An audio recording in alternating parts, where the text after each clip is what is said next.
Chers amis, bonjour à tous et à toutes et bienvenue à notre rendez-vous quotidien consacré à la méditation de la parole de Dieu. Nous sommes aujourd'hui le 30 octobre 2022 et vous faites bien de vous connecter sur cette chaîne pour la halte spirituelle.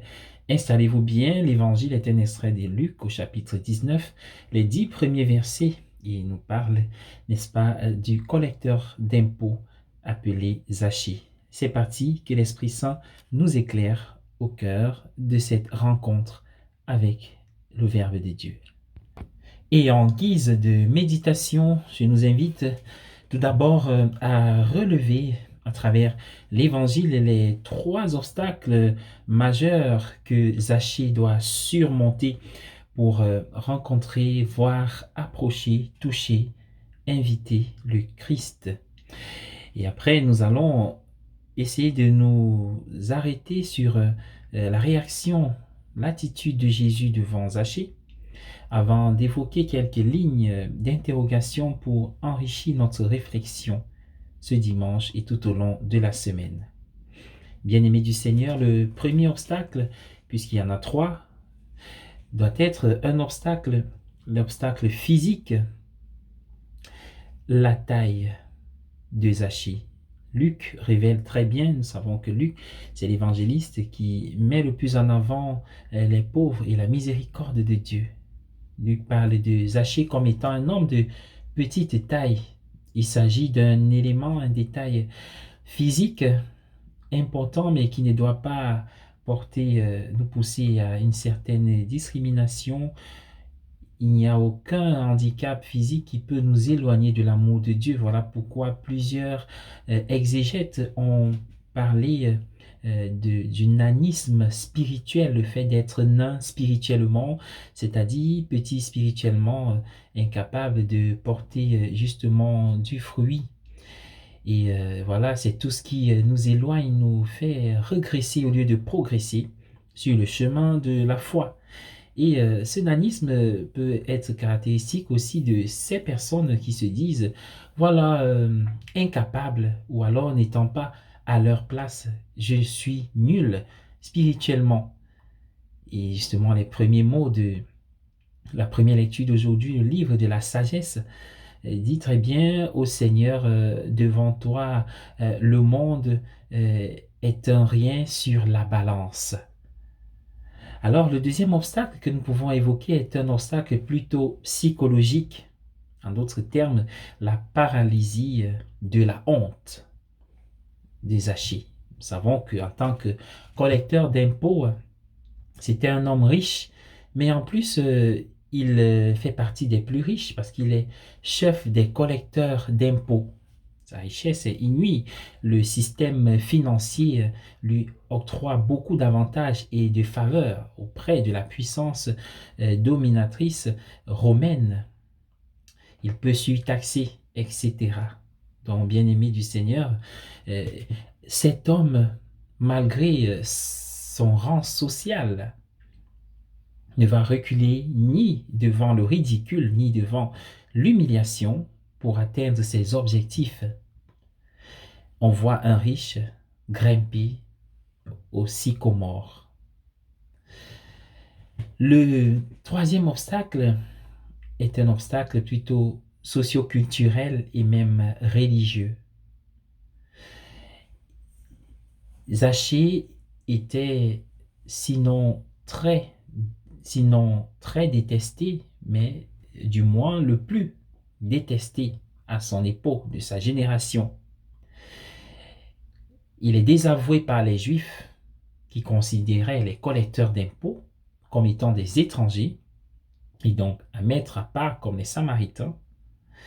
En plus, les collecteurs d'impôts étaient considérés comme des idolâtres parce qu'ils collaboraient avec un peuple qui adorait des dieux païens. Le désaveu aussi, c'est de la part du Jésus de Luc, qui dit il est plus difficile à un riche d'entrer au ciel, dans le royaume, qu'à un chameau de passer par le chasse d'une aiguille. Bien-aimé du Seigneur, devant Jésus donc,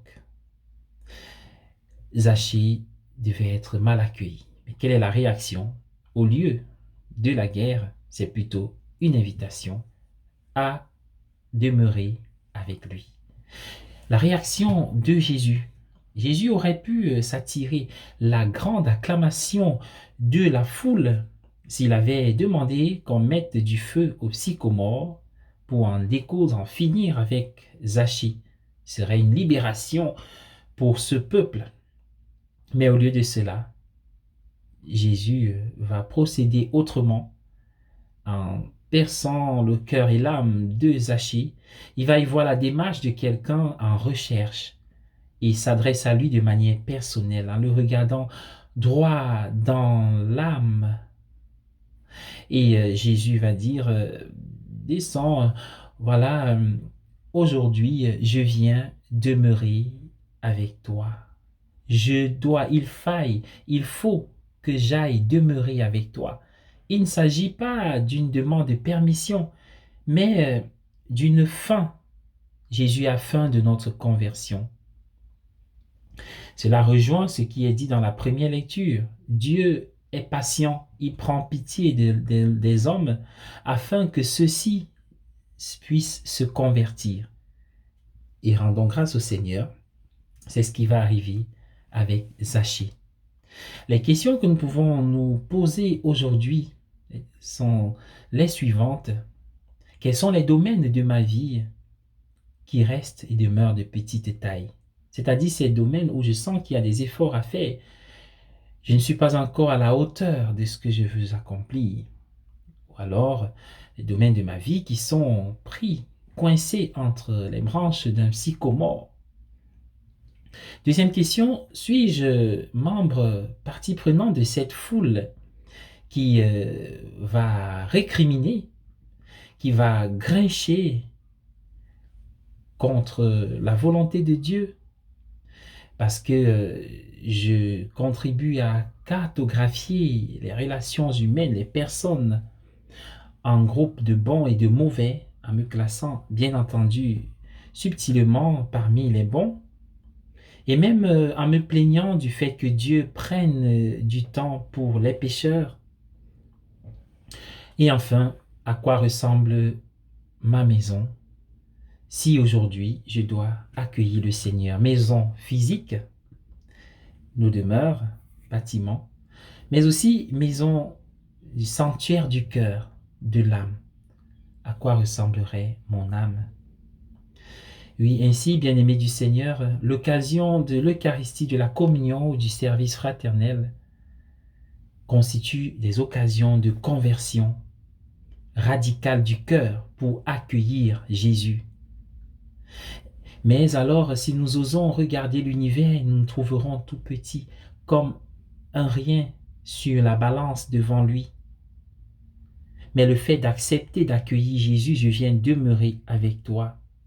Je viens demeurer chez toi. Le fait de l'accueillir nous fait réaliser que, alors que nous croyons chercher Dieu, Jésus, c'est lui qui nous cherche. Je suis venu chercher et guérir ceux qui étaient perdus et malades.